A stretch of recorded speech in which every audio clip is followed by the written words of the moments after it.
আসসালামু আলাইকুম প্রিয় ওমান মাস্কাটবাসী, আশা করছি সকলে অনেক ভালো আছেন। প্রবাস বাংলা চ্যানেল থেকে সবাইকে অনেক অনেক শুভেচ্ছা এবং ভালোবাসা। আমরা মুসাফির সুফিয়ান, আমরা আসছি সুদূর বাংলাদেশ থেকে ওমান মাস্কাটে আপনাদের গান শোনানোর জন্য কাওয়ালি এবং সুফি।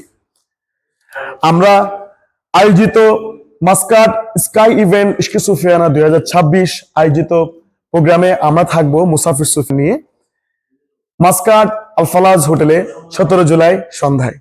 যারা এখনো টিকিট সংগ্রহ করেননি দ্রুত টিকিট সংগ্রহ করুন। সবার সাথে দেখা হচ্ছে আগামী 17 জুলাই ওমান মাস্কাট আলফালাজ হোটেলে। গানে গানে থাকবো আমরা মুসাফির সুফিয়ানা ব্যান্ড। আপনার বিশ্বস্ত বাংলাদেশি ফার্মেসি এখন মাস্কাট হামেরিয়া। ডাক্তারের প্রেসক্রিপশন মেডিসিন থেকে শুরু করে সকল ধরনের ওষুধ এখন সহজেই পাবেন এক ছাদের নিচে। আজই চলে আসুন ওমানের রাজধানী মাস্কাটের হামেরিয়া অবস্থিত আপনার বিশ্বস্ত আল শিফার ফার্মেসিতে, অথবা যোগাযোগ করুন ফোনে বা হোয়াটসঅ্যাপে।